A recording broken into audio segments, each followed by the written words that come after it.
चलिए तो अपन लोग देखते हैं important question of manufacturing technology, जो कि एक सब्जेक्ट है मैन्युफैक्चर टेक्नोलॉजी, जिसका कोड क्या है ME 405, जो कि अपने second year fourth same RGVV university में है। तो मैं आज आपको बताऊंगा कि मैन्युफैक्चरिंग टेक्नोलॉजी में अपने को क्या क्या पढ़ना है, जो अपने एग्जाम के लिए बहुत ही जरूरी है। ठीक है, तो चलिए अपन लोग देखते हैं कि क्या क्या अपने को पढ़ना है।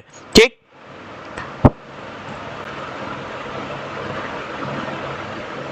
तो यूनिट 1 अपनी क्या है? यूनिट 1 है अपनी एनालिसिस ऑफ मशीनिंग प्रोसेस। तो यूनिट 1 में जो अपने को पहला क्वेश्चन पढ़ना है वो है explain the tool signature of SPCT. SPCT क्या है? एसपीसीटी है सिंगल पॉइंट कटिंग टूल। तो इसका हम लोग क्या बताएंगे? टूल सिग्नेचर बताएंगे। फिर सेकंड क्वेश्चन एक्सप्लेन, हमको एक्सप्लेन करना पड़ेगा क्या क्या? कटिंग फोर्सेस, कटिंग फ्लूइड और फेलियर ऑफ कटिंग टूल। इनमें से आपको एक क्वेश्चन देखने को मिल जाता है। पहली यूनिट से 3-4 क्वेश्चन आते हैं। ठीक है, फिर थर्ड क्वेश्चन देखते हैं व्हाट इज ब्रोचिंग। बहुत ही इंपॉर्टेंट है ये, बहुत ही मतलब बहुत ही ज्यादा इंपॉर्टेंट, हर साल आपको देखने को मिलेगा कि ब्रोचिंग क्या होती है, types of broaching, limitation, advantages and disadvantages of broaching. ये सब अपने को बताना पड़ेगा। ठीक है, कि उसका एडवांटेज क्या है, डिसएडवांटेज क्या है, टाइप्स ऑफ ब्रोचिंग क्या है और ब्रोचिंग क्या होती है, ये सब अपने लोग को क्या करना पड़ेगा? बताना पड़ेगा। फिर फोर्थ क्वेश्चन देखते हैं। फोर्थ क्वेश्चन क्या है? What is centreless grinding and its principal advantages and disadvantages. Question number 4 भी बहुत इंपॉर्टेंट है। सेंटरलेस ग्राइंडिंग क्या होता है, उसका प्रिंसिपल क्या होता है, advantages and disadvantage centreless grinding के क्या होते हैं। तो ये आपको हर साल देखने को मिलेगा सेंटरलेस ग्राइंडिंग आते हुए। फिर super pinching process, horning, lapping, electro polishing, buffing, ये आपको करना है। तो ये जो क्वेश्चन है, क्वेश्चन नंबर 3, क्वेश्चन नंबर 4 और क्वेश्चन नंबर 5 बहुत ही ज्यादा इंपॉर्टेंट है। हो सकता है आप एग्जाम में इन्हीं तीनों क्वेश्चन से कोई 2 क्वेश्चन आ जाए, तो इनको आप ध्यान से अच्छे से समझ के करिएगा। ठीक है, बहुत ही ज्यादा इंपॉर्टेंट है। चलिए अपन लोग नेक्स्ट स्लाइड में चलते हैं। तो यूनिट 2 कौन सी है? यूनिट 2 है गियर मशीनिंग। तो गियर मशीनिंग में अपने को ये 4 चीजें पढ़नी है कि list various method of gear manufacturing, describe die casting for generating gears.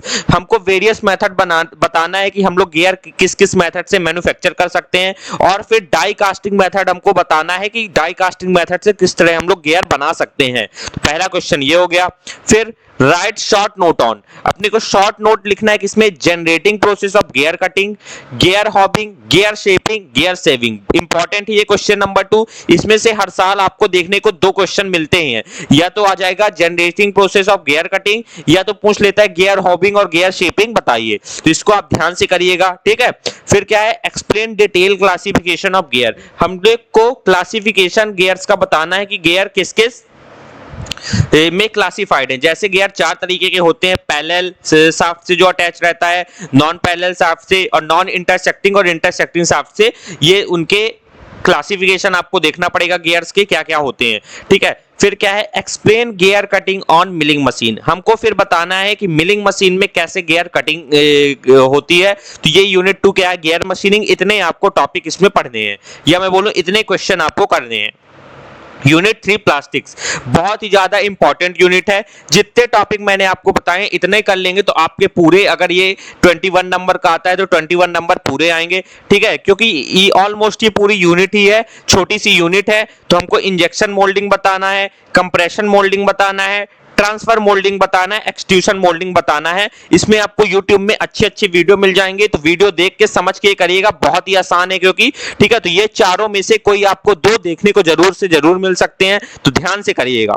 फिर क्वेश्चन नंबर 2 क्या है? Explain calendering, blow moulding, laminating. फिर आपको एक्सप्लेन करना पड़ेगा कैलेंडरिंग क्या होता है। कैलेंडरिंग जनरली क्या होता है? जो अपना प्लास्टिक होता है उसको हम लोग मेल्ट करके शीट में बदल देते हैं, उसको क्या बोलते हैं? कैलेंडरिंग बोलते हैं। ठीक है। ब्लो मोल्डिंग क्या होता है? ब्लो मोल्डिंग मतलब जैसे आप लोग अपना वाटर बॉटल देखे होंगे, कंटेनर देखे होंगे, ये सब किसकी मदद से बने होते हैं? ब्लो मोल्डिंग की मदद से बने होते हैं।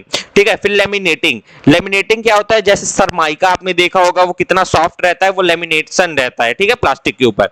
ठीक है। तो ये आपको क्वेश्चन नंबर 1, क्वेश्चन नंबर 2 और क्वेश्चन नंबर 3 क्या है? Welding of plastic. प्लास्टिक को हम लोग किस किस तरह से वेल्ड कर सकते हैं, तो ये तीनों क्वेश्चन आप लोग बहुत ही अच्छे से करिएगा, इंपॉर्टेंट यूनिट है ये यूनिट, और ये जो यूनिट 4 होगी आपको पास करा देगी। ठीक है, यूनिट 4 क्या है? यूनिट 4 है unconventional machining process. Unconventional machining process क्या होती है? अनकन्वेंशनल मशीनिंग प्रोसेस वो होती हैं कि जिसमें टूल और वर्क पीस के बीच में डायरेक्ट कांटेक्ट नहीं रहेगा। अगर कोई भी मटेरियल हमको हटाना है तो उसमें किसी फॉर्म ऑफ एनर्जी जैसे मैकेनिकल, इलेक्ट्रिकल, इनकी मदद से हम लोग हटाएंगे, तो वो क्या होती है? अनकन्वेंशनल मशीनिंग प्रोसेस होती है।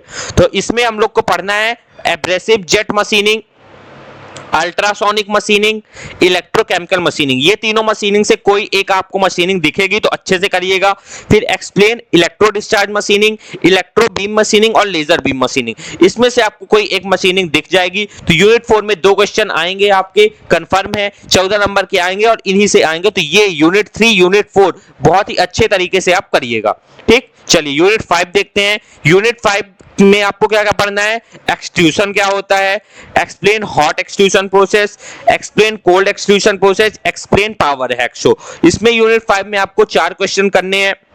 जनरली इस यूनिट में जो क्वेश्चन आता है हर साल आता है, कंफर्म आएगा, इस साल भी आएगा कि एक्सट्रूशन आप बताइए, हॉट एक्सट्रूशन प्रोसेस और कोल्ड एक्सट्रूशन प्रोसेस बताइए। तो जो शुरू के आपके फर्स्ट, सेकंड, थर्ड क्वेश्चन है इनको आप ध्यान से अच्छे से करिएगा, यहां से आपके 7 नंबर कंफर्म हो जाएंगे। तो यूनिट 5 से आपके 7 नंबर आ जाएंगे।